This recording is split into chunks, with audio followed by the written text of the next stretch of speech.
He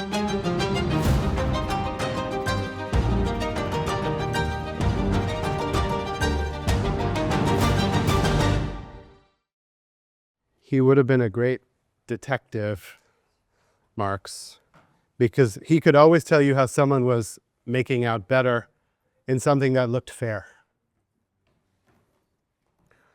So in 15, before we move on to wages, we're talking about, again, the space between B and B prime, the variable or the effect or the desire of capital here, the object of its desire is productivity.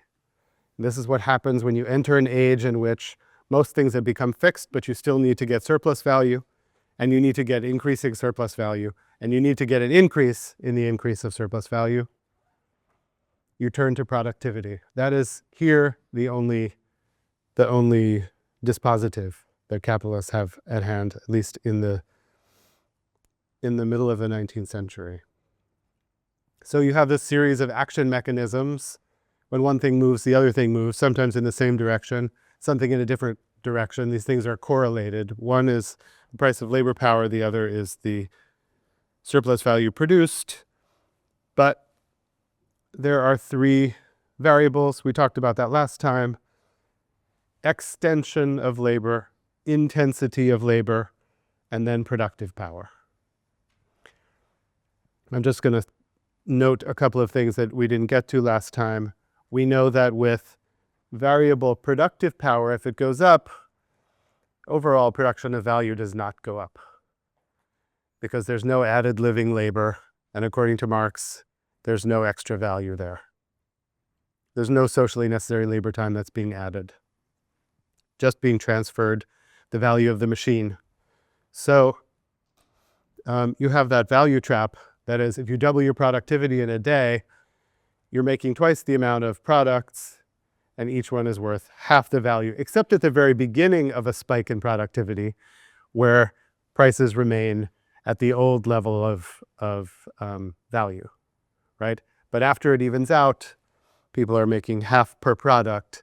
So all sorts of things happen there. The market has to be expanded. The number of workers have to be expanded to produce that much. So productive power is a double-edged sword, just to say that again. We know that labor power and surplus value cannot both rise or both fall at the same time. This is the law, Marxian law of production of value. In order for surplus value to go up, labor power has to go down. If labor power goes up, surplus value goes down, right? They vary inversely with one another, and that's a law. This brings with it, according to Marx, if you read chapter 15, a law of diminishing returns, which is interesting for the capitalist, because say that you have a day which is in the relation of LP to SV 100 to 50. And you manage to drive LP down to 75. What do you get out of surplus value? Well, so yeah, you get 75. Now the rate of exploitation is 100%, and your surplus value has gone up by 50%. Unfortunately, you can only drive this down so much. So it's often the case that the first time you decrease the cost of labor power, you get a huge increase relatively in your surplus value. But after that, you're getting less and less and less every time because you can't starve your workers. So you can see that there's a law of diminishing returns where the first change you make looks like a huge amount of growth in your profits. But the second change you make is much less, given the nature of labor power. So again, capital comes up against its limits. It finds a way around, and it will find a way around this as well. But in our era of plateauing growth or even diminishing growth in the core economies, you can see that even the great joy of driving down the cost of labor power, that is making the means of subsistence cheaper, has its internal limits.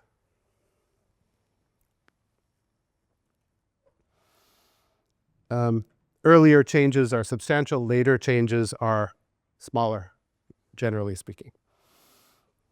We talked last time about another law that Marx brings up that comes from Ricardo, in which the causality moves only in one direction. If you increase labor power, you increase surplus value. But if you decrease surplus value, you do not increase the cost of labor power. You just lose your surplus value. So you can see all the pressure goes on this, making it cheaper to reproduce your workers in order to increase your surplus value.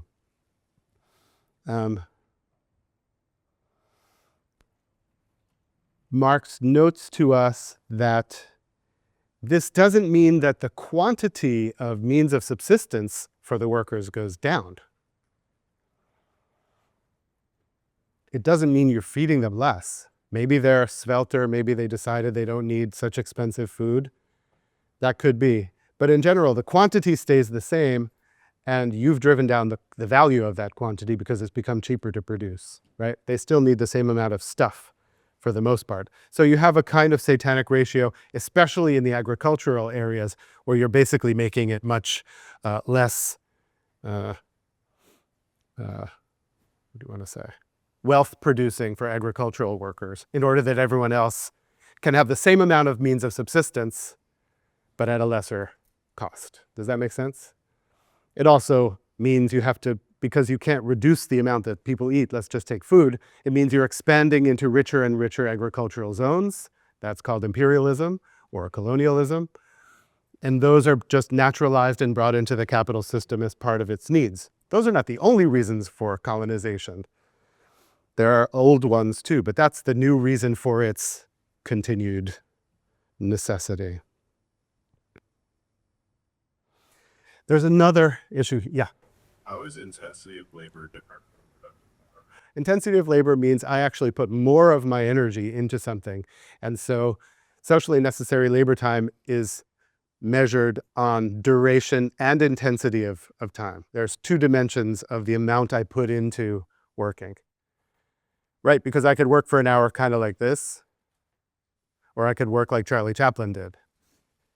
That's intensity of labor, and you produce much more, and value goes up if you work at a higher intensity. That also has its limit, because you get exhausted more quickly, or you just get exhausted, you can't do anything at a certain moment, and you can't go on. So there's a trade-off for the owner who says, well, I can work them at a lower intensity for a much longer time. Is this more beneficial to me?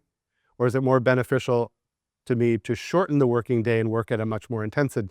If there's a large population of workers, it's more beneficial for you to shorten the working day, get a higher intensity of work, send those exhausted people home, and then bring on a new fresh batch of people. And you actually have higher intensity and a longer day with a larger number of workers. Does that make sense? These are the variables. I should have studied, economics. So I had to figure out how all this stuff worked myself. I studied philosophy and literature. But actually, the mathematics is very simple. Something goes up, something goes down. That's all it ever is. And an interesting fact about this what he calls the third law, where causality moves in a particular direction, that the more labor power goes down, the more surplus value goes up, but the workers are getting the same amount. So you can see what's happening here. The workers are getting the same amount of means of subsistence, but the capitalists are getting more and more and more and more and more and more. So not only do they have more to invest and to reify and solidify the capital system, but they have more for themselves. So they can live at an increasingly high standard of living while workers live at the same standard of living. And the cost of that standard of living is being driven down, but the impetus to raise the standard of living is zero. That's why you have to have international organizations and other kind of moral moments that step in and say, well, we could just raise the bottom up and we would be happy. But the capital system has no interest in that. Does that make sense? This is another perversity of capital, that as the means of subsistence is dropping in cost, the quality of subsistence of capitalists is going up. If you want to look here for a source for what we call inequality these days, you can. So these are all scenarios in which productivity increases. Now he gives a couple of scenarios in which productivity is fixed, and first, intensity of labor varies, that is, goes up, and then where productivity and intensity are fixed and extension varies, that is, goes up, right? Just to say a couple of things about that. Where the length of the working day and the intensity of labor is fixed, you're like, we're working these people as long as we possibly can and to the point at which they're about to collapse. No, sorry. And we're not increasing the productivity, but the intensity of their labor varies. He notes an effect, which is that as the intensity goes up, the value goes up. But when you reach a certain level of intensity, intensity as it goes up is a new thing and can produce more value in one sector as it goes up. But soon, through competition, it gets spread around and it becomes the new normal. It is no longer an increasing intensity that gives extra value to one place, becomes the new normal, and all other laborers are expected to live up to that intensity. So beware of intensity pushes in certain areas, because they will soon go to other areas. The last thing he talks about is the fixed productivity, fixed intensity, and varying extension of the day. This is interesting, not only for our pre-postmortem on capitalism, where we see all the bad things it does, but also for a possibility for improvement, or at least for something like socialism. It's one of the few places in the book he says, well, if you shorten the workday and give the time back to the workers, all sorts of things happen. So let's go back to absolute surplus value. We knew absolute surplus value got to a limit. You couldn't extend the day anymore. And so relative surplus value became the place where you pressed, because you could press on productivity. We also know that once you start pressing on productivity, absolute surplus value comes back in through the back door, because you can hire more, you need to hire more workers because you're producing more materials, and you can increase even more absolute surplus value once relative surplus value becomes a lever and you're pressing on it.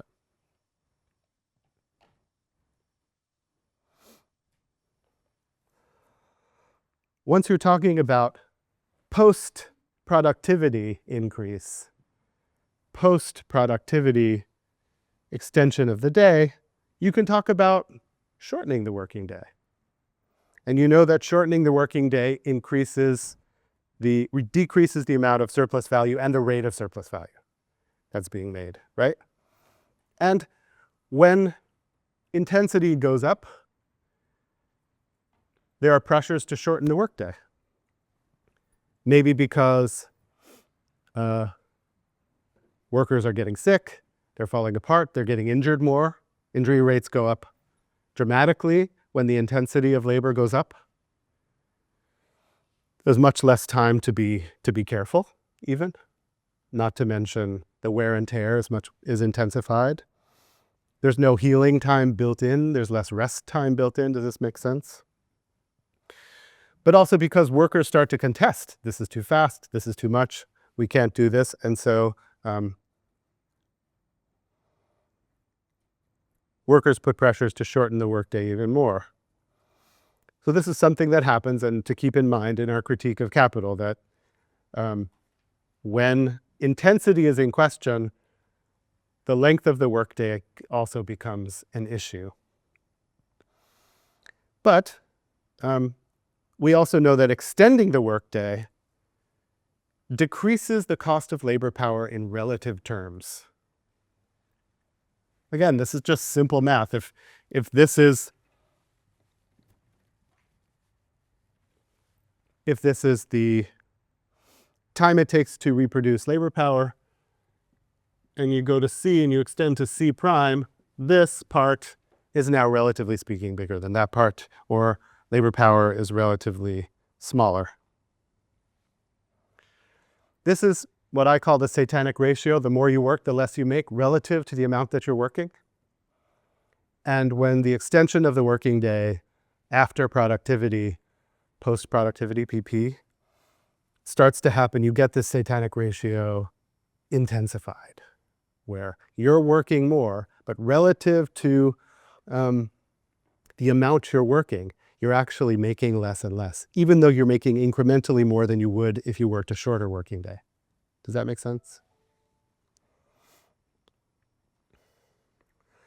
Marx gives some caveats here that if there's more value produced in a longer working day, wages can rise, and they might need to rise to absorb the product that's being made in this extended day, right? There is the question of consumption as well. That's a caveat. It's also the case, and this is important and explains overtime,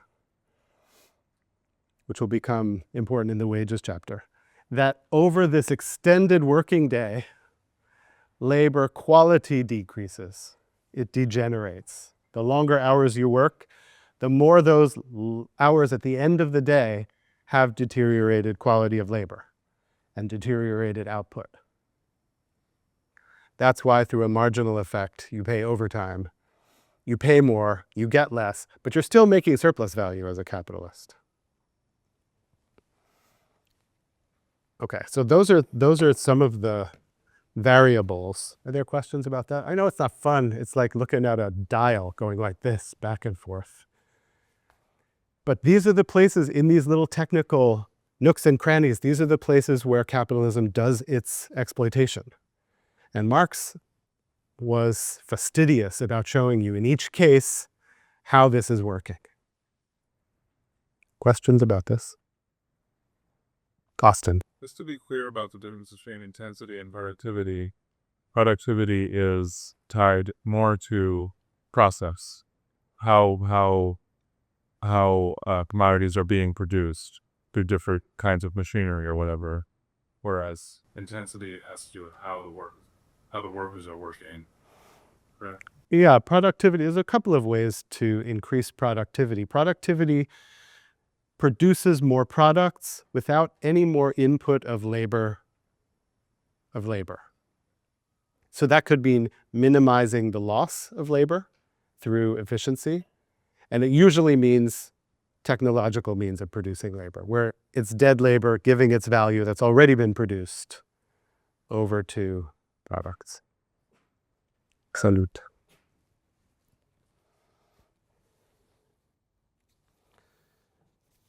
I know going into this election, we need a little bit of sunshine.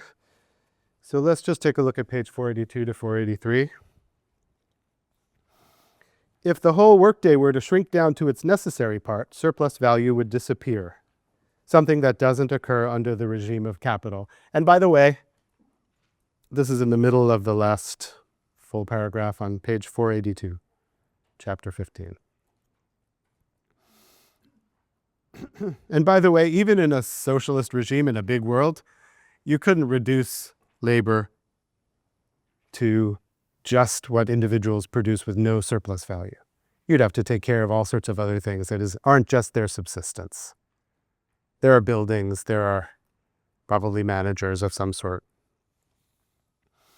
Only if the capitalist mode of production were abolished, unusual for him to say this, it took like 482 pages, would it be possible to limit the workday to the part when necessary labor is performed? I don't think, he indicates in other places too that that's not really possible, to limit only to necessary labor. But nonetheless, the idea is if you could get rid of most of surplus value. But even then, that part would be enlarged, for the worker would enjoy better life circumstances, and so he would expect more from life than the minimum it takes to maintain him. Here you could be working more and getting the benefits of it. Moreover, a portion of what is now surplus labor would function as necessary labor, since some labor would be needed to bring about a social reserve and an accumulation fund. So there is a need for some surplus, but that surplus would be put aside for a social reserve from each according to their ability to each according to their needs for those people who couldn't work for whatever reasons. That would be a social reserve. And an accumulation fund which would foresee any crises in the industry. You would still need something more than just we can't go back to a fantasy of individual labor or of a small society. The more labor's productive power increases, the more the workday can be shortened. And the more the workday is shortened, the more labor's intensity can be increased. You see how this works? So he's seeing here a little bit of technological way out of capitalism. From society's perspective, labor's productivity also increases when people work with greater economy, which entails economizing in the use of the means of production and, in addition, avoiding all non-useful labor. So there's a benefit to subsumption into the process. The capitalist mode of production does, in fact, force every branch of industry to economize. However, owing to its anarchic system of competition, social means of production and bearers of labor power are squandered in the most egregious ways. And there are countless functions that are currently indispensable, but in themselves unnecessary. That is, owners, managers, and everyone else. If labor's intensity and productive power are given, then the more evenly labor is divided among all the members of society capable of working, and the less one stratum of society can deflect labor, that natural necessity, onto other people, the shorter the part of the social workday that is needed for material production, and the larger the part that will be won for an individual's free intellectual and social activity. In this case, the absolute limit for shortening the workday is how universal labor can become. Capitalist society, in contrast, affords one class of people free time by turning the whole lives of most people into labor time. A very stirring passage.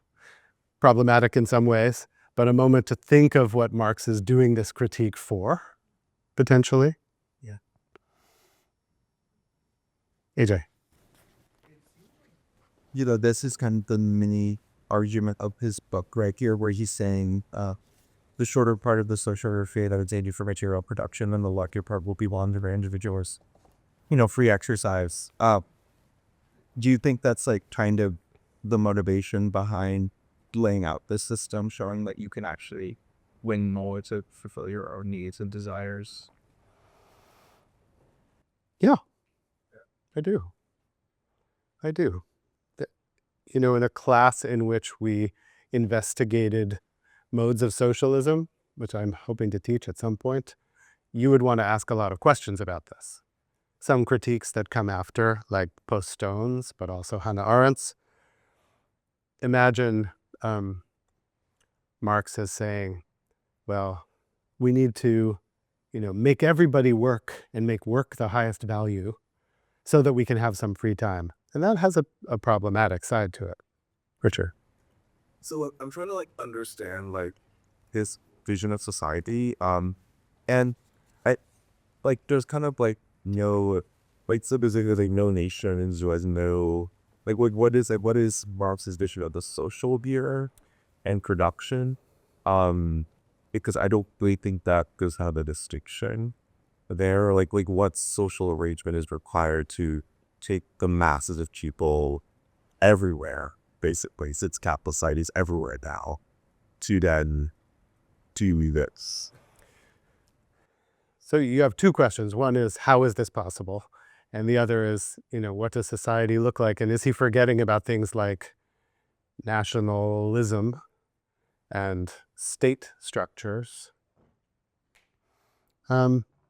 This is really an aside, so we shouldn't put too much pressure on Marx here to solve all those problems. Someone should solve them, but it's not going to be Marx in the critique of political economy. On the other hand, this was still the mid-19th century in which he saw this as potentially spreading everywhere and actually spreading to some places, but also still stoppable from Europe if the workers rose up. So it's a different moment. Or stoppable from the US when the slaves rose up. So that's another issue.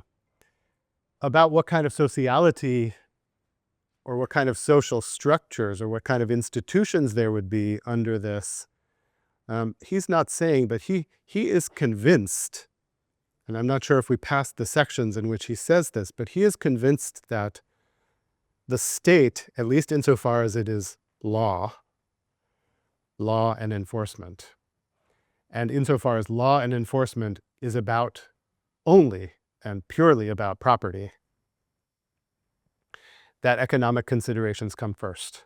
And law is secondary and props that up by secondary means. And so he really changed his mind between the manifesto and capital. In the manifesto, he's arguing for abolishing private property and that would be the way. But he sees that the capital economics, that market society comes first. And only if you change that, you don't need property laws because you don't have to enforce the difference between the classes. That would be Marx's take. These are very general things. And in a class on modes of socialism, we could go into the specifics. It just seemed worthwhile saying one positive thing in this class with Marx. Chapter 16, you will have noticed, is about formulas, and there he's only showing one of the ways in which political economy, classical political economy, by which I'm referring to the thinkers from Smith to Ricardo, that classical political economy hides the capital relation. And for Marx, economics shouldn't be mathematized, but it does matter if you're going to do mathematics about the economy that you use the right mathematics.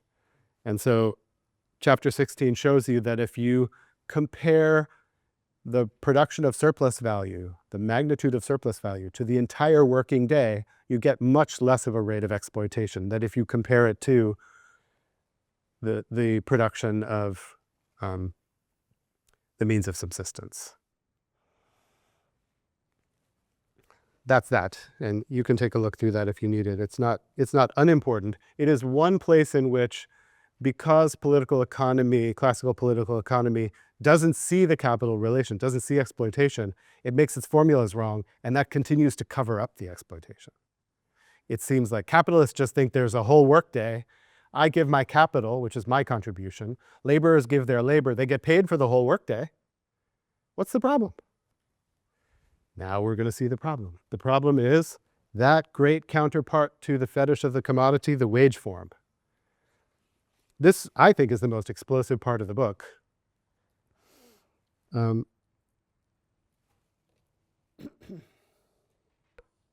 it ties directly back to chapter 4, section 3, on the buying and selling of labor power. So we need to say a little bit about that. Do you remember the problem with what kind of commodity is labor power? Here we're just going to deal with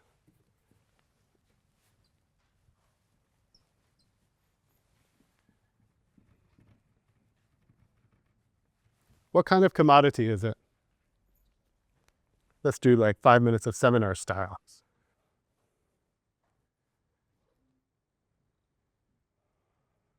Compare labor power as a commodity that I'm selling to the university for a certain rate to a banana. It produces value and retained by it saying that. Okay, it's the only commodity that produces value and has value, let's say. A banana only has value. So it's a peculiar commodity. You buy it and it does something for you, right? You buy a banana and it preserves its value. I can sell my banana to Austin. I might even mark it up a little bit, although if I mark it up, Austin, the next time he's going to be like, well, I could just go to the Bow Wow and buy it for the cheaper price. So you're not a very good capitalist. I would be a terrible capitalist if I went around just marking up things I bought right at Yale by 10 cents. I'd have to find a different sucker every time. There is that side of capitalism where people try to jack up prices and make money in the interstices, but the basic mechanism is the difference, obviously, between the cost of labor power and the surplus value that's produced. And all of that comes here. We're talking about what labor power is as a commodity. It is a commodity that makes more than itself. We talked about that in chapter 4. We talked about that in fairly metaphysical terms. It's this weird commodity that makes more than itself. How does it do that? Just because it's not paid for its full value. How do you buy something and not pay what it's worth? The only one you can do that with is labor power, and the name for doing that is wage. The wage is the deceptive form in which labor is bought for less than it's worth. We know that in kind of practical terms, labor is bought on spec in two ways. You buy labor power, I say, I'll work for you for this long, but I don't say I will produce this much value. I don't know anything about the value I'm going to produce. I don't have access to the means of production. As an industrial worker, I might not even know how to use the machines until I get on the floor, and there'll be a little training, and then I'm producing value for the owner. So it's on spec in the sense that it's about time or number, but not about value. I don't say, I know this is how much I'm going to produce for you in your scheme that you will exchange for and capitalize on, and that's how much I'm going to charge you for my labor. That's just not how the labor market works. Labor market works on, I'll work for a certain amount of time, regardless of how much value I actually produce for you. That is not my business. So that's on spec in one dimension. It's on spec in another dimension in that I lend my labor to you and then get paid for it at the end of the week. So you don't actually have to lay out anything on me. I'm laying out my labor for you. I'm investing my capital, but there's no choice because you hold the means of production. Where am I going to go find this machine? On the street? You invested millions of dollars in it. In the AI infrastructure that Yale is doing. Well, you have to go to Yale to do it, or you have to go to Google to do it. You can't do it on the street. Soon, all of our laboring will be funneled through those portals, and we will have to, we're already lending ourselves to them to produce the information. We will have to rent back our information from them, which we're already doing, obviously, in order to be able to do our work. So it's on, labor is lent on spec in two dimensions. That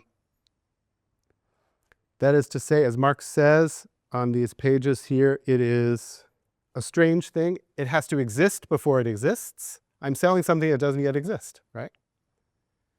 I'm betting on a future. I'm saying this is what I'm worth.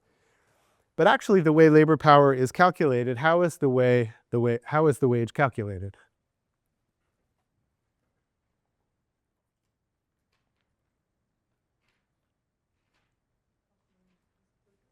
Yeah, the cost of the means of subsistence. So what looks like a wage which stretches out over the whole day is just the means of subsistence. But what the worker gets out of it, what the owner gets out of it is the cost of labor power plus surplus value. So they get, which is, these two are the same. So as we said in chapter 4, the worker is not only paying for their own life, but they're also paying for everything to do with the capitalist. And we come to the economy, and we find on the surface of the economy this thing called wages as a kind of price, $20 an hour. That's what I'm getting. Am I going to make it work? I need to work, how many hours do I need to work to pay my rent and put hamburger or veggie burger on my table and do everything else I need to do? Well, in the US, it was in the third quarter of 2024, the average for a white man was $11.65 per week. That's what people were making. The cost is about, I can give you the sources of these. This is gross. This is the cost of living for a single person, average across the whole country. So you can see it's very close. Once you take taxes out of this and anything else, it's going to end up being very close to this. People are being paid, 120.8 million wage workers in the United States are being paid just what it costs them to live.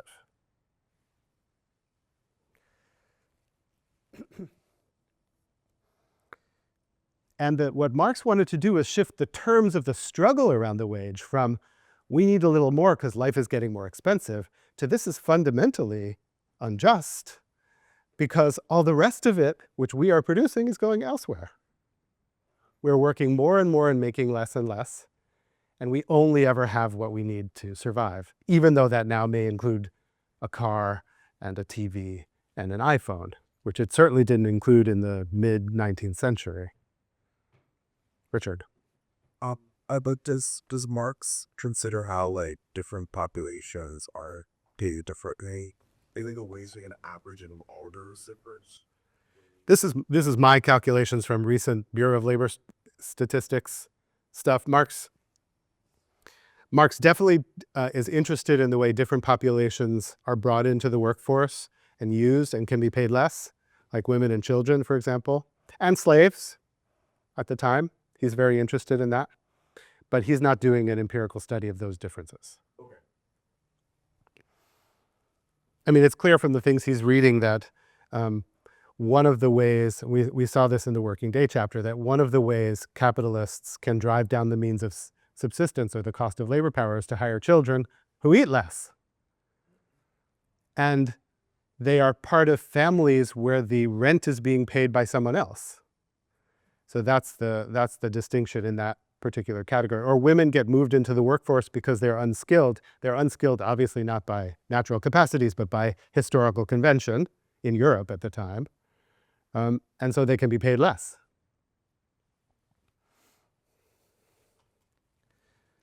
Okay, wages. Wages are a great eraser. You find them on the surface of society as a price. The price implies value, but is not the value. Why is that? Because the labor commodity is worth more. Its actual value is worth much, much more than its value to reproduce itself. So the actual value of labor is what it can produce. The way it's treated is as labor power, which is what I need to reproduce to come back the next day.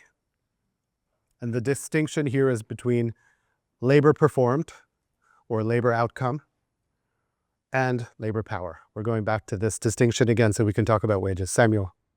When we were discussing at the beginning of the semester the idea of value as stacking from use value, exchange value, it seemed to me that we ended up with a notion of value that was enabled by use value, but that really stemmed from exchange value.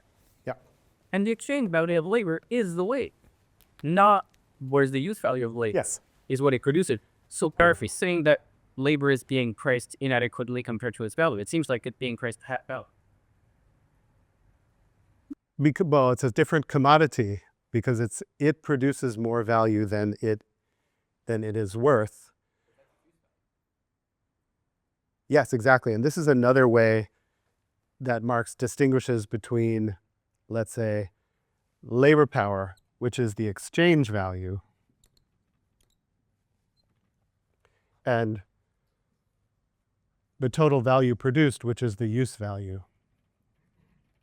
This is the only commodity whose use value exceeds its exchange value by an inordinate amount. It's a very peculiar commodity. And it's that strange commodity on which everything else functions in the system. AJ. I'm curious about this question of debt in this modern system of like, essentially all that I need to survive, right? It seems like more and more a lot of people are taking out more credit in order maybe to like go beyond just the means of existence or even to make that means of existence. Yeah. But it seems like the whole concept of debt in the financial system is very absent in capital. I'm curious as to where that was just kind of an intentional matter disregarding something by Marx, or if that's a kind of historical been this developed since this part. Two answers to your question. The question is about credit and debt in this book. Credit and debt on the industrial scale, that is, credit and debt between businesses and finance, is dealt with in book 3, in volume 3. This is a system that's imagined to have all the capital it needs at any moment, although obviously the capitalists say something happens and they don't have enough in reserve, they need to borrow some money. And that is not considered value produced, that is considered a deduction from value produced. So creditors are parasites. They don't actually produce any value. Personal credit as a systemic possibility was invented in the 1960s.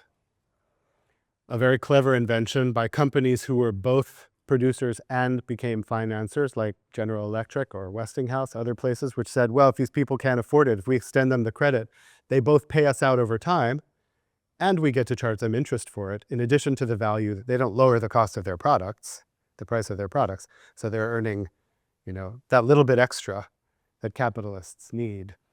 And how do people pay for that is the question. We're going to get there in this chapter. People pay for that by working more. You see why I gave you a little breath of possible socialism before we get into the wage chapter? All right. So labor is a strange thing. It has to exist before it exists.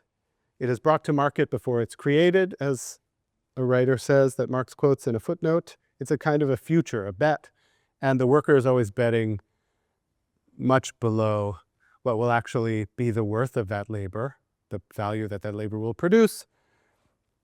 But there's no choice, really. The wages are not set by laborers. The wages are set by capitalists who work in this framework anyway. If they raise it any more, their profits will be reduced. So we're starting into the discussion of wages with a couple of premises. If labor was paid at the value it produced, there would be nothing left over for the capitalist.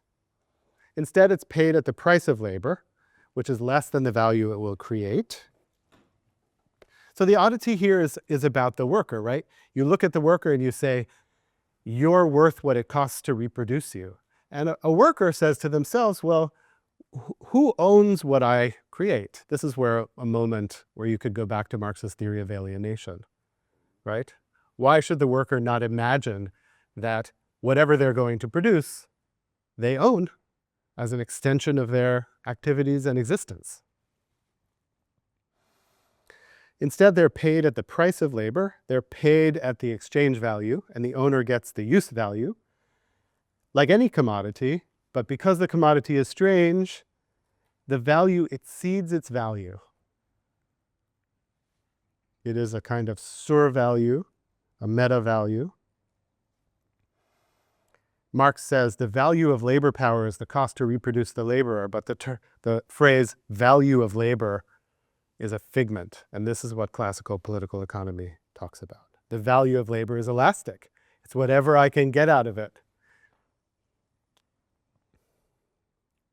Okay, let's talk about one important thing here, and that is the way forms of appearance work in this system. It isn't just a material system, it's an aesthetic system. Capital has an aesthetics, has its own particular aesthetics. Aesthetics in a classical sense of the way things get perceived. Or I would even say it is a kind of phenomenology of where its phenomenality is part of its workings. Only insofar as things appear the way they do can it work the way it does. Only insofar as you have commodity fetishism does this continue to work. And the same thing goes for wages. The wage form is parallel to the commodity fetish. The commodity presents one face but has a secret. The wage presents one face but has a secret. Nonetheless, they're both real and they make the system go. They make the system go by looking like what they are not. So one gesture of Marx's critique here is to say, here's what they actually are, or to show you their essence. It doesn't necessarily help in overcoming the system, but it certainly helps to understand where the system is being extortive and being exploitative and how it does that. If I say my wage doesn't cover the value I'm producing, which I'm sure is true, even though I've finally got to this point in my life where I have a salary. But salary, is the worst thing. You sign a salary contract, and that is a permission for them to get as much work out of you as possible without counting the hours. That's what a yearly salary is, by the way, according to Marx. Hourly is much better, except then they can say, well, we don't need you for these hours. Bye. One way or the other, they get you. It's the system that gets you. Okay. So here, the wage is different than the commodity. This is not a thing with social relations that conceals the social relations that makes the things. This is a form that makes it appear as though the workers are getting paid for their work, for all of their work. And it makes it appear as though the capitalist is just good at making bargains. That's how they make money. I got a good wage out of them. I got a good contract signed. There are three deeply deceptive words in the capital system: commodity, wage, and profit. And we've now got to the second one. Those are, by the way, the terms of both classical and neoclassical economics. They have not changed. There was a question. Yeah, I was wondering, what about salaried workers who are paid more than their means of subsistence? Where does that not exist? Sure. Yeah. Well, there's the whole management class, which we're not really dealing with, which came in, Marx foresaw it, but came in really in intensity in the early 20th century. And now it's been divided geographically such that whole nations are full of a management class that's managing workers that are happening halfway across the globe, foreclosing other political possibilities like an uprising of workers in Bangladesh, for example, that would put pressure on the managers in Cleveland. So it's certainly the case that there is a management class, and they are benefiting, even if they're not capitalists in the sense that they are advancing the money, they're benefiting from the capitalist class in order to do that work. But it's comparatively, in terms of the world population, it's a very small population of managers, very small. That's where we're all headed probably in this room, professional or management.